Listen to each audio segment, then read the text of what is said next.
इयत्ता 9वी प्रकरण 4 गुणोत्तर प्रमाण अभ्यास 4.3 मधलं प्रश्न क्रमांक 4 मधलं तिसरं गणित कंसात 2x अधिक 1 कंसाचा वर्ग अधिक 2x वजा 1 कंसाचा वर्ग छेद 2x अधिक 1 कंसाचा वर्ग वजा 2x वजा 1 कंसाचा वर्ग बरोबर 17/8। आता आपण काय करूया, या 2x अधिक 1 बद्दल x मानूया आणि 2x वजा 1 बद्दल y मानूया। म्हणून समजा 2x अधिक 1 बरोबर x आणि 2x वजा 1 बरोबर y। हा कंसाचा वर्ग असल्यामुळे x वर्ग, इथे पण कंसाचा वर्ग असल्यामुळे y वर्ग। x वर्ग अधिक y वर्ग छेद x वर्ग वजा y वर्ग बरोबर 17/8। इथे आपण योग वियोग क्रिया करणार। योग वियोग क्रियामध्ये अंशामध्ये छेद मिळवतो आणि अंशामधून छेद वजा करतो। म्हणून x वर्ग अधिक y वर्ग अधिक कंसात x वर्ग वजा y वर्ग कंस पूर्ण छेद x वर्ग अधिक y वर्ग वजा कंसात x वर्ग वजा y वर्ग कंस पूर्ण बरोबर 17/8 छेद 17 वजा 8। x अधिक y वर्ग अधिक असल्यामुळे आतल्या पदांची चिन्ह बदलणार नाही।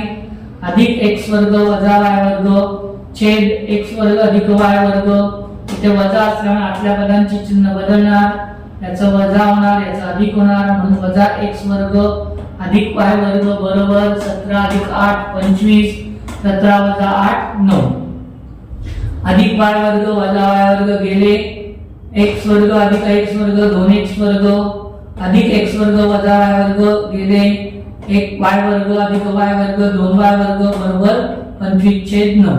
हे 2 2 गेले, दोन्ही बाजूचा पण वर्गमूळ काढलं, x वर्गाचं वर्गमूळ x, y वर्गाचं वर्गमूळ y, 25 चं वर्गमूळ 5, 9 चं वर्गमूळ 3, x छेद y बरोबर 5/3। पण x आपण कशासाठी मांडलंय, 2x अधिक 1 म्हणून 2x अधिक 1 छेद y 2x वजा 1 बरोबर 5/3। तिरकस गुणाकार करू, 3 कंसात 2x अधिक 1 कंस पूर्ण बरोबर कंसात 5 कंसात 2x वजा 1 कंस पूर्ण। 3 ने 2x ला गुणलं 3 गुणे 6x, 3 1 ने अधिक 1 ला गुणलं अधिक 3 3 1 3 बरोबर 5 ने 2x ला गुणलं 5 गुणे 10x अधिक वजाचा गुणाकार वजा 5 1 5 10x वजा 5 वजा 5 हे आपण डाव्या बाजूला घेऊन येऊ तेव्हा त्याचं चिन्ह बदलून अधिक होणार। अधिक 6x हे आपण उजव्या बाजूला घेऊन जाणार तेव्हा त्याचं चिन्ह बदलून वजा होणार वजा 6x। 3 अधिक 5 बरोबर 10x वजा 6x। 3 अधिक 5 8, 10x मधून 6x गुणले 4x, 4x इकडे आले की भागिले 8/4 4 1 4 4 2 8 म्हणून x बरोबर 2।